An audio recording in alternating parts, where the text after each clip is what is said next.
तो आज हम कैमरा कंपैरिजन करने वाले हैं Vivo V70 Elite का with the Oppo Reno 15 because expected है दोनों ही सेम प्राइस रेंज में रहने वाले हैं एंड ये देखना इंटरेस्टिंग होगा कि कैमरा किसका बढ़िया है, Vivo का या Oppo का। Let's find out. Starting with the camera setup. अब Oppo Reno 15 में आपको पीछे 3 कैमरा का सेटअप मिलता है। 50 मेगापिक्सल का प्राइमरी सेंसर f1.8 एपर्चर के साथ और 50 मेगापिक्सल का टेलीफोटो कैमरा है जो 3.5x ऑप्टिकल जूम के साथ आता है एपर्चर f2.8 के साथ और सिर्फ 8 मेगापिक्सल का आपको अल्ट्रा वाइड एंगल कैमरा मिलता है f2.2। वही अगर मैं Vivo की बात करूं तो यहाँ भी 50 मेगापिक्सल का प्राइमरी सेंसर है f1.9 के साथ, 50 मेगापिक्सल का टेलीफोटो कैमरा बट यहाँ पे आपको 3x ऑप्टिकल जूम मिलता है और सिर्फ 8 मेगापिक्सल का f2 के साथ आपको अल्ट्रा वाइड एंगल Vivo में मिलता है। और दोनों ही फोन्स में आपको आगे की तरफ 50 मेगापिक्सल का सेल्फी कैमरा मिल जाता है जिससे आप 4K वीडियो शूट कर सकते हो। तो स्टार्ट करते हैं प्राइमरी कैमरा से जो हमने फोटोज लिए उसके डिफरेंसेस की। यहाँ पे आप सैंपल्स देख सकते हो। अब देखो दोनों में हमने डिफॉल्ट मोड यूज करा है। Vivo में आपको विविड ऑप्शन मिल जाता है, उस वजह से फोटोज थोड़ी सी ज़्यादा वाइब्रेंट दिखेंगी। पर अगेन Vivo में वाइब्रेंट मोड में स्काई कुछ ज़्यादा ही ब्लू आता है तो उसके साथ थोड़ा सा आपको केयरफुल रहना पड़ेगा। बाकी दोनों ही फ़ोन्स में शार्पनेस बहुत अच्छी है, बढ़िया डिटेल आते हैं, बढ़िया टेक्सचर आते हैं। बट जितना मैंने कंपेयर करा मुझे ऐसा लगा कि Vivo V70 Elite slightly has better details and texture as compare to Oppo Reno 15। Otherwise normal use के लिए दोनों ही शार्प हैं। एक और डिफरेंस है वो है फोकल लेंथ का। Oppo में आपको 26 mm में फोटोज़ मिलती हैं, Vivo में 23 mm है। और उससे एक डिफरेंस ये होता है कि Vivo के जो एजेस हैं वो थोड़े सॉफ्टर हो जाते हैं, जो हमेशा से ही Vivo में रहा है। ये थोड़ा सा वाइड एंगल देता है प्राइमरी में और उसका माइनस पॉइंट ये होता है कि एजेस सॉफ्ट आ जाते हैं जो आपको Oppo में नहीं दिखेंगे। बाकी उसके अलावा जो वाइट बैलेंस है वो मुझे ऐसा लगा कि Vivo में स्लाइटली ज़्यादा एक्यूरेट है as compare to Oppo। Because जैसे मैं एग्जांपल के लिए बात करूं, जब रेड फोर्ट की एंट्रेंस पे हम थे वहाँ पे Oppo स्ट्रगल कर रहा था, वाइट बैलेंस थोड़ा कूल एंड वार्म साइड पे जा रहा था, जहाँ पे Vivo एक्यूरेटली वो कैप्चर कर पा रहा था। एंड इवन एंट्रेंस पे जो हमने फोटोज़ ले रहे हैं वहाँ पे Oppo का जो वाइट बैलेंस है वो फेस का उतना एक्यूरेट नहीं आ पा रहा था। बाकी दोनों में ही डायनामिक रेंज बढ़िया है, दोनों का ही हाईलाइट कंट्रोल काफ़ी बढ़िया है। एंड जो मार्केट एरिया में हमने कुछ फोटोज़ लिए रेड फोर्ट में, दोनों की शार्पनेस अच्छी है, दोनों वाइब्रेंट कलर्स कैप्चर कर रहे हैं, डायनामिक रेंज अच्छा है। तो बहुत हद तक दोनों फ़ोन्स का आउटपुट आपको बहुत सिमिलर दिखने वाला है। इवन जो स्किन टोन है वो दोनों की ही बढ़िया है। मैं ये नहीं बोलूँगा कि Vivo की Oppo से बेटर है, Oppo की Vivo से बेटर है। डिफरेंस ये है कि Vivo फेस को बस थोड़ा सा ज़्यादा आर्टिफिशियली ब्राइट करता है एज़ कम्पेयर टू Oppo। बाकी प्राइमरी कैमरा से अगर आप फोटोज़ लेते हो कहीं ना कहीं दोनों में ही बढ़िया आउटपुट मिलता है। लो लाइट की बात कर लेते हैं, शाम को या रात को जो आप फोटोज़ लेने वाले हो, मुझे ऐसे यहाँ पे लगा कि Vivo में आपको शार्पनेस थोड़ा बेटर मिलता है, कलर्स थोड़े वाइब्रेंट ज़्यादा हैं एंड इवन हाईलाइट कंट्रोल जो मार्केट एरिया में था वो Vivo बेटर निकाल पा रहा था। Oppo कहीं ना कहीं जो ब्राइट बोर्ड्स थे या लाइट थी उसको थोड़ा ओवर एक्सपोज कर रहा था। बट हाँ, Vivo में एक और चीज़ है जो आपको शायद अच्छी ना लगे, दैट इज़ स्काई को ये थोड़ा ज़्यादा ही कूल करके ब्लू में कन्वर्ट कर देता है, Oppo उसको रियलिस्टिक रखता है। तो ओवरऑल आई वुड से दोनों ही लो लाइट में बढ़िया काम कर रहे हैं। बट हाँ, अगर आप कंपेयर करते हो तो V70 Elite स्लाइटली बेटर निकल के आता है। वीडियो में नेक्स्ट सेगमेंट पे जाने से पहले I would like to talk about Agaro Imperial, जो कि एक 20,000 mAh का पोर्टेबल पावर बैंक है जिसके अंदर आपको 20,000 mAh की लिथियम आयन पॉलीमर बैटरी मिलती है। सो दैट अगर आप on the go outdoor photos या वीडियो शूट करते हो और आपको मल्टीपल टाइम्स फोन चार्ज करने हैं तो इस पावर बैंक में आपको 22.5 वॉट की फास्ट चार्जिंग भी मिल जाती है। And the best part is triple output है, मतलब 2 USB टाइप A और एक टाइप C पोर्ट से आप 3 डिवाइसेस सेम टाइप में चार्ज कर सकते हो। और ये ड्यूल इनपुट भी सपोर्ट करता है तो आप टाइप C या माइक्रो USB से इसको चार्ज कर सकते हो। और यहाँ पे क्लियर LED पावर डिस्प्ले भी है टू शो यू एग्जैक्टली कि कितनी बैटरी अब इसमें रिमेनिंग है। टॉकिंग अबाउट फीचर्स, ये पावर बैंक आता है short circuit, over temperature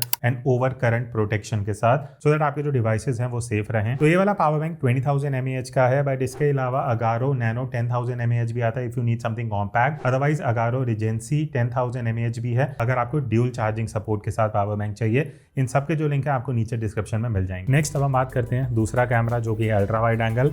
disappointing fact ये है कि दोनों ही फोन्स में आपको सिर्फ 8 मेगापिक्सल का कैमरा मिलता है। तो वही कंसीडर करते हुए अगर हम सैंपल देखें, यहाँ पे अगेन मुझे दोनों का आउटपुट बहुत सिमिलर लाइंस पे लगा है, दोनों में ही शार्प फोटोज़ मिल जाती है कंसिडरिंग 8 मेगापिक्सल का सेंसर है। एजेस दोनों में बढ़िया हैं, शार्प आते हैं, कहीं मुझे ऐसा नहीं लगा कि बहुत सॉफ्ट एजेस हो रहे हैं। कलर्स भी दोनों में वाइब्रेंट मिल जाएंगे, वाइट बैलेंस दोनों में काफ़ी अच्छा खासा मिल जाता है। मार्केट एरिया में जितने हमने फोटोज़ लिए हैं वहाँ दोनों ही बहुत अच्छे से एंड बहुत नेक टू नेक कम्पीट कर रहे हैं, चाहे वो कलर्स हो, हाईलाइट कंट्रोल हो, ओवरऑल वाइट बैलेंस हो। Oppo Vivo दोनों बढ़िया हैं। बस ये है कि बैकलाइट में हमने जितने फ़ोटोज़ लिए हैं वहाँ पे कहीं ना कहीं Oppo Reno 15 थोड़ा सा स्ट्रगल कर रहा था और एक्सपोजर को डार्क रख रहा था। बाकी लो लाइट या रात की अगर मैं बात करूँ वाइड एंगल से जो हमने फ़ोटोज़ लिए हैं दोनों में ही हार्डली कुछ डिफरेंस है, दोनों बढ़िया काम कर रहे हैं, वाइब्रेंट हैं, डिटेल्स अच्छी हैं, हाईलाइट कंट्रोल अच्छा है। बट ये है कि वीवो में आपको थोड़ी शार्पनेस ज़्यादा मिलती है, उसकी वजह से नॉइज़ भी ईजिली आ जाता है, तो वो एक डिफरेंस रहेगा। बट मुझे ऐसा लगा कि लो लाइट में कहीं ना कहीं V70 एलीट जो है वो हाईलाइट्स को स्लाइटली बेटर कंट्रोल कर पाता है अलॉन्ग विद दी वाइब्रेंस। तो एंड में मैं ये बोलूँगा अल्ट्रा वाइड में दोनों ही सेम काम कर रहे हैं, बट अगेन 40,000 प्लस जब हम जाते हैं, सिर्फ 8 मेगापिक्सल का कैमरा है, तो देखा जाए तो दोनों में ही एक बहुत बड़ा माइनस पॉइंट है, वो कंसिडर कर लेना। नेक्स्ट अब हम मूव करते हैं टेलीफोटो कैमरा पे। डिफरेंस ये है कि वीवो में 3x मिलता है, ओप्पो में 3.5x का आपको आउटपुट मिलता है, जो आप यहाँ पे देख सकते हो। अगर मैं डिटेल एंड शार्पनेस की बात करूँ तो यहाँ पे मुझे वीवो में कहीं ना कहीं थोड़ा ज़्यादा शार्पनेस, थोड़ा ज़्यादा टेक्सचर, इवन जो कॉन्ट्रास्टी लुक है अलॉन्ग विद दी वाइब्रेंस वो लगा। वही अगर मैं ओप्पो की बात करता हूँ, कंपेरेटिवली आपको ऐसा लगेगा कि वाइब्रेंस थोड़ी कम है, कलर्स थोड़े से म्यूटेड है एंड शार्पनेस थोड़ी सॉफ्ट साइड पे है एज़ कम्पेयर टू वीवो। बाकी अगर मैं ह्यूमन सब्जेक्ट या फेस की बात करूँ, दोनों ही बहुत बढ़िया काम कर रहे हैं, मुझे कुछ डिफरेंसेस नहीं लगे। स्किन टोन हो, हाईलाइट कंट्रोल हो, ओप्पो एंड वीवो दोनों सिमिलर लाइंस पे काम कर रहे हैं, बढ़िया है। शार्पनेस, टेक्सचर, कलर्स बहुत सिमिलर हैं, तो कुछ फ़र्क नहीं है। हाँ, ये है कि अगर आप फेस की फ़ोटोज़ लेने वाले हो तो वहाँ पे मुझे ऐसा लगा कि कंसिडरिंग जो कंसिस्टेंसी है वो कहीं ना कहीं वीवो में थोड़ा ज़्यादा बेटर था। इवन जो हमने मार्केट में फ़ोटोज़ लिए हैं वहाँ पे दोनों ही बेटर काम कर रहे थे, तो डिफरेंसेस बहुत कम हैं। कहीं कहीं जगह पे जहाँ मुझे V70 एलीट थोड़ा बेटर लगा वो मैं बता चुका हूँ। लो लाइट की बात कर लेते हैं, बिकॉज अगर आप जूम करके फ़ोटोज़ लेने वाले हो कम लाइट में, तो यहाँ पे डिटेल या शार्पनेस आपको वीवो में थोड़ी बेटर दिखने वाली है। ओप्पो में सॉफ्टनेस है फ़ोटो में, अगर आप देखोगे ना वो टेक्सचर मिसिंग है, डिटेल मिसिंग है, जिस वजह से आपको ऐसा लगता है कि फ़ोटोज़ बहुत सॉफ्ट आ रही हैं। इवन हाईलाइट कंट्रोल ओप्पो में उतना अच्छा नहीं है जितना आपको वीवो में मिल जाता है। तो ओवरऑल कहीं ना कहीं लो लाइट में वीवो थोड़ा बेटर काम कर रहा है। उसके बाद हमने जस्ट फॉर फन कुछ फ़ोटोज़ लिए, जहाँ ओप्पो में 7x का ऑप्शन है, वीवो में डिफ़ॉल्ट आपको 10x का ऑप्शन मिल जाता है। अब यहाँ पे वीवो में मैंने इसके रिव्यू में भी बताया था, फेस बहुत सॉफ्ट कैप्चर होता है, टेक्सचर ना के बराबर है, जबकि फेस फोटोज़ के लिए ओप्पो ज़्यादा बेटर लगा मुझे 7x पे। बाकी नॉन ह्यूमन सब्जेक्ट की जो हमने फ़ोटोज़ लिए हैं दोनों ही बढ़िया काम कर रहे हैं, कंसिडरिंग आप जितना जूम कर पा रहे हो तो ठीक है। अगर आप ओकेजनली फ़ोटोज़ लेना चाहते हो 7x या 10x में, दोनों में नॉन ह्यूमन सब्जेक्ट में बढ़िया फोटोज़ मिल जाएंगी। ह्यूमन के लिए ओप्पो मुझे बेटर लगा। नेक्स्ट अब हम आते हैं पोर्ट्रेट मोड पे। अब पोर्ट्रेट मोड में आपको दोनों ही फोन्स में मल्टीपल फोकल लेंथ की ऑप्शन मिल जाती है, आप प्राइमरी टेलीफोटो दोनों यूज़ कर सकते हो। पहले बात करते हैं प्राइमरी कैमरा की 1x की। अब यहाँ पे जितने मैंने सैम्पल्स देखे, वीवो V70 एलीट का जो बोके है मुझे वो उतना नेचुरल नहीं लगा जितना नॉर्मली वीवो में होता है। उस वजह से ओप्पो का जो बैकग्राउंड ब्लर है वो थोड़ा रियलिस्टिक लगता है। बट एज डिटेक्शन की अगर हम बात करते हैं तो वहाँ पे obviously Vivo is much better, because जो अगर आप थोड़ा सा भी क्रॉप करके देखोगे ना, जो बालों के एजेस होती हैं, जो एक एक बाल होता है, वो वीवो में बेटर डिटेक्ट हो पाता है as compare to Oppo. But अगर आप कंपेयर नहीं भी करते ना, Oppo in itself is doing a good job in terms of edge detection. बाकी उसके बाद अगर मैं फुल बॉडी शॉट्स की बात करूँ तो दोनों में ही आप अच्छे खासे डिस्टेंस से फुल बॉडी में पोर्ट्रेट इफेक्ट अप्लाई कर सकते हो। अब अगर मैं फेस की बात करूँ तो यहाँ पे पहले अगर टेक्सचर देखें तो दोनों में ही बढ़िया है, आपको डिटेल टेक्सचर अच्छी खासी दोनों ही फोन्स में मिल जाती है। फर्क यह है कि वीवो V70 एलीट में अगेन जो स्किन टोन है वो थोड़ी बेटर निकल के आती है, बिकॉज जब लाइट डायरेक्टली फेस पे आती थी ना तो ओप्पो में कहीं ना कहीं थोड़ा सा वार्म टोन ऐड हो रहा था, जहाँ पे वीवो फेस को थोड़ा ब्राइट रख रहा था। एंड आई थिंक बहुत लोगों को वो चीज़ पसंद आती है कि सीधा खींचो एंड सोशल मीडिया पे डालो।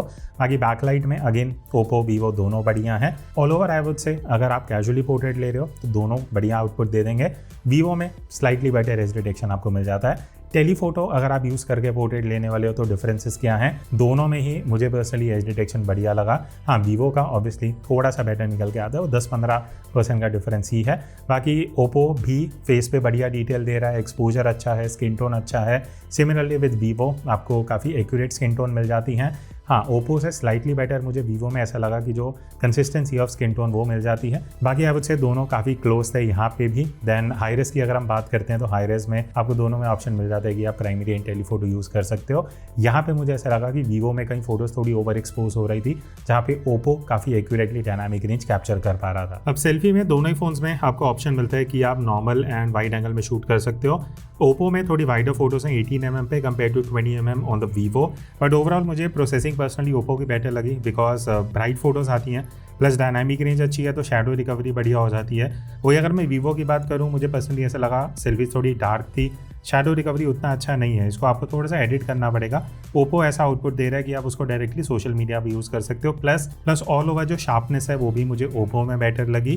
पोर्ट्रेट सेल्फी की अगर मैं बात करूँ, यहाँ पे वीवो का जो एज डिटेक्शन है एक्सीलेंट है, मतलब ऐसा हार्डली आपको इस रेंज के फ़ोन में सेल्फी में देखने को मिलता है। वहीं ओप्पो की मैं बात करूँ तो बहुत मीडियोकर एज डिटेक्शन है, बट प्रोसेसिंग ओप्पो की बेटर है। जो फाइनल फोटो निकल के आती है जस्ट लाइक नॉर्मल सेल्फी, वो बेटर है। वीवो में कहीं ना कहीं आपको थोड़ा सा एडिटिंग करना पड़ सकता है। अब हम आते हैं इस वीडियो के सेकंड सेगमेंट पे, जहाँ पे हम वीडियो परफॉर्मेंस देखने वाले हैं। यहाँ पे इंटरेस्टिंग कुछ डिफरेंसेस हैं। अब सबसे पहले बात करते हैं प्राइमरी कैमरा की वीडियो की, जो आप अभी देख सकते हो 4K 60 का ऑप्शन मिल जाता है। तो इस तरीके से हाई रेज में अगर आप स्लोमो भी करना चाहते हो तो सारे ऑप्शन है। अब मैं शेड में था पेड़ के नीचे, अब प्रॉपर धूप में आया हूँ जस्ट टू शो कि एक्सपोजर कैसे एडजस्ट हो रहा है, बैलेंस कैसे हो रहा है, कलर्स कैसे आ रहे हैं, हाईलाइट कंट्रोल, सारी डिफरेंट चीज़ें आपको एक ही इस इंट्रो वीडियो में दिख जाएगी।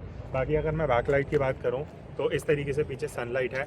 आज स्काई एकदम ब्लू है, क्लाउड्स थोड़े थोड़े ऐसे दिख रहे हैं, तो बैकलाइट का आपको आइडिया लग जाएगा। बाकी अगर मैं प्रॉपर कलर्स की बात करूँ तो पीछे प्रॉपर ब्लू स्काई है, वो दिख रहा है कैसे रजिस्टर हो रहा है फ़ोन में, वहाँ से बहुत चीज़ें पता लगेंगी। और एक सबसे बड़ा ड्रॉबैक Vivo V70 एलीट में यह है कि आपको पोर्ट्रेट वीडियो का फीचर ही नहीं मिलता। जब आप इतना अमाउंट पे करो, एक ऐसा बेसिक फीचर है जो आपको 25,000 के फ़ोन भी दे देते हैं, तो वो इसमें मिसिंग है, जो ऑब्वियसली आपको इस फुटेज में नहीं दिखेगा। पहले आप यहाँ पे कुछ सैंपल देख सकते हो जो 4K 60 FPS पे हमने दोनों में शूट करे हैं। अब यहाँ पे मुझे ऑनेस्टली जो डिफरेंसेस लगे वो मैं बता देता हूँ कि ओप्पो स्लाइटली कॉन्ट्रास्टी है एज़ कम्पेयर टू वीवो, जहाँ पे शैडो रिकवरी थोड़ा अच्छा लगा। बट उसके अलावा मुझे पर्सनली दोनों में ही एक्सपोजर शिफ्ट काफ़ी एक्यूरेट है। फ्रेम जैसे चेंज हो रहा है तो जो वाइट बैलेंस एडजस्टमेंट होता है, जो एक्सपोजर होता है, वो ओप्पो वीवो दोनों का बढ़िया है। इवन डायरेक्ट लाइट में जो हाइलाइट्स कैप्चर होती हैं वो ओप्पो वीवो दोनों में अच्छी हैं, बट मुझे Vivo V70 एलीट में slightly better extreme highlight control जो है वो देखने को मिला। तो ओवरऑल आई वुड से अगर आप वीडियो ज़्यादा शूट करने वाले हो प्राइमरी कैमरा से, डिफरेंस बस ये है कि Vivo में आपको शैडो रिकवरी थोड़ी अच्छी मिल जाती है और हाईलाइट कंट्रोल स्लाइटली बेटर निकल के आता है। बाकी दोनों ही अच्छे खासे स्टेबल वीडियो शूट कर लेते हैं। बात करते हैं लो लाइट वीडियोस की। जब आप शाम को वीडियो शूट करने वाले हो या अंधेरे में, तो वहाँ पे क्या है कि ओवरऑल मुझे दोनों की ही वीडियो बढ़िया लगी है, दोनों में नॉइस अच्छा है। बस ये है कि हाईलाइट कंट्रोल ओप्पो का बेटर है। Vivo हाईलाइट कंट्रोल में स्ट्रगल कर रहा था, जो मुझे एक्सपेक्टेड नहीं था, बिकॉज नॉर्मली Vivo हाईलाइट अच्छे से कंट्रोल करता है, बट यहाँ पे Oppo is doing a better job. Otherwise colours अच्छे हैं, एक्सपोजर शिफ्ट दोनों का बढ़िया है। ऑल ओवर आप ओप्पो या Vivo यूज़ करोगे, लो लाइट में अच्छी वीडियोज़ निकल जाएंगी। नेक्स्ट अब हम आते हैं अल्ट्रा वाइड एंगल पे। अब हम नेक्स्ट आते हैं अल्ट्रा वाइड एंगल वीडियो पे, जो अगेन एक डिसअपॉइंटिंग फैक्टर है कि आप इतना पैसा पे कर रहे हो, स्टिल आपको 1080p 30 FPS का ही ऑप्शन मिल रहा है, ना 4K है ना 1080p 60 है। तो वो कई लोगों के लिए एक माइनस पॉइंट हो सकता है, स्पेशली अगर आप as a content creator wide angle camera use करते हो। बाकी अभी मैं फ्रंट लाइट पे था, ठीक है, बढ़िया स्काई क्लाउड्स वो सब आपको दिख रहे होंगे, बट अभी एक बार बैक लाइट देख लेते हैं, बिकॉज पीछे सनलाइट है, आज प्रॉपर लाइट निकली है, कुछ ऐसा क्लाउडी वगैरह नहीं है, तो वो एक फेस पे आपको पता लग जाएगा कैसे एक्सपोजर रिकवर हो रहा है, कैसे कलर्स आ रहे हैं। बाकी हमने बहुत सारे और सैम्पल्स लिए, एक बार वो देख लेते हैं। आप सिर्फ 1080p रेजोल्यूशन में ही वीडियो शूट कर सकते हो। चलो उसी को कंसिडर करते हुए अगर हम कंपेयर करते हैं, तो अगेन दोनों में मुझे ऐसा नहीं लगा कि ओवर शार्पन हो रही है, कुछ ऐसी दिक्कत है। डायनामिक रेंज हो, कलर्स हो, टेक्सचर हो, मुझे दोनों के ही अच्छे लगे। ओवरऑल बस ये है कि Vivo का मैं कुछ एक दो ड्रॉबैक्स मेंशन करूँगा कि वीडियो में जो एक्सपोजर है वो डार्क लगा मुझे, शार्पनेस कहीं ना कहीं मिसिंग लगी।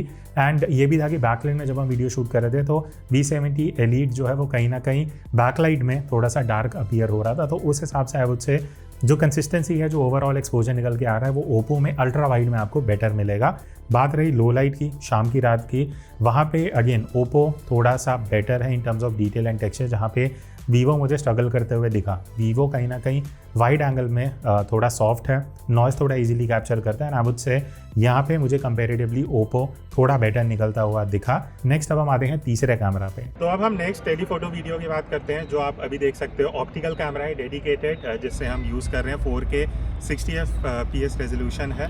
बाकी यहाँ से आपको एक आइडिया लग जाएगा अगर आप थोड़ा सा आउटडोर भी शूट कर रहे हो, इस तरीके की लाइटिंग है जहाँ पे मैं डायरेक्ट लाइट में शूट कर रहा हूँ, ऑडियो एक डिस्टेंस से है, तो वो भी एक फेयर आइडिया आपको लग जाएगा। बट हमने और काफ़ी डिफरेंट सिचुएशन में शूट करे हैं सैम्पल्स, वो देख लेते हैं। टेलीफोटो 3.5x वर्सेस 3x का डिफरेंस तो रहेगा ही। प्रोसेसिंग में क्या फ़र्क है, मुझे खास इतना फ़र्क नहीं लगा, दोनों ही वाइब्रेंट कलर्स दे देते हैं, दोनों में अच्छा खासा आउटपुट है। बस ये है कि Vivo एक तो बैकलाइट में डार्क हो जाता है और रैंडमली कुछ वीडियोज़ एकदम से डार्क कैप्चर हो जाती हैं, तो वो कंसिस्टेंसी की दिक्कत है, जो मुझे लगता है कि Vivo में कहीं ना कहीं अपडेट से बेटर करना चाहिए। बट एज ऑफ नाउ जो कंसिस्टेंसी है वो आपको ओप्पो में बेटर मिलेगी। बट अगर आप कैजुअली वीडियो शूट करने वाले तो दोनों में ही बढ़िया आउटपुट एक्सपेक्ट कर सकते हो। बस ये है कि वीवो के जो कलर्स हैं वो थोड़े ज़्यादा वाइब्रेंट कैप्चर होते हैं as compare to Oppo. Low light की अगर मैं बात करूं, यहाँ पे दोनों ही शार्प हैं, अच्छा खासा स्टेबलाइजेशन मिल जाता है, नॉइस इतना खास आपको देखने को नहीं मिलेगा। तो यहाँ भी मुझे लगभग टाई ही लगा, जहाँ पे ओप्पो और वीवो काफ़ी सिमिलर काम कर रहे थे। अब फ्रंट कैमरा से अगर आप वीडियो शूट करना चाहते हैं व्लॉगिंग कुछ इस तरीके से, तो 4K 60 FPS का ऑप्शन मिल जाता है। और आज लकीली स्काई काफ़ी बढ़िया है, ब्लू है, क्लाउड्स हैं, तो वो एक आपको फेयर आइडिया लग जाएगा अगर आप आउटडोर शूट करने वाले हो तो कैसा एक्सपोजर है। एंड स्पेशली अभी मैं बैकलाइट में हूँ, जहाँ पे एग्जैक्टली हाँ यहाँ कहीं पीछे से सनलाइट है जो आ रही है, तो वो एक बढ़िया आइडिया देगी कि अगर आप बैकलाइट में भी शूट कर रहे हो। और अभी मैं वॉक कर रहा हूँ just to test the stabilization, because Vivo में स्टेबलाइजेशन टेस्ट करनी पड़ती है, किसी फ़ोन में काफ़ी अच्छी होती है, किसी फ़ोन में ये लोग इतना काम नहीं करते। तो फुल यहाँ से एक बेटर आइडिया लग जाएगा। अब हाँ, एक और चीज़, 0.8x से आप इस तरीके से 1x पे भी स्विच कर सकते हो, और यहाँ पे 2x का भी ऑप्शन है जो आई एम श्योर कोई करेगा नहीं।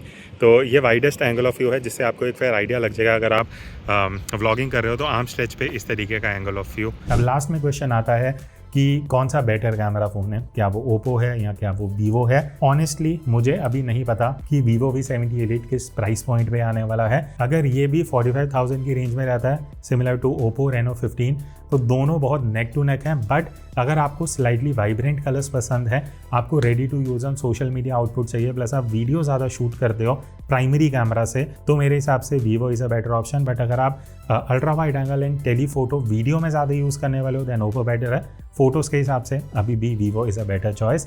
तो हाँ, सब चीज़ें देखी जाए तो कहीं ना कहीं वीवो अभी के हिसाब से बेटर निकल के आता है। बट अगर इसका प्राइस 45,000 प्लस होता है then I think you have better options to compare this with, जो हम इस चैनल पे लेके आएंगे कंपैरिजन। तो कमेंट्स में बता देना आप वीवो V70 एलीट का कंपैरिजन किन और फोन्स के साथ देखना चाहोगे। मिलते हैं नेक्स्ट वीडियो में, तब तक take care and keep clicking.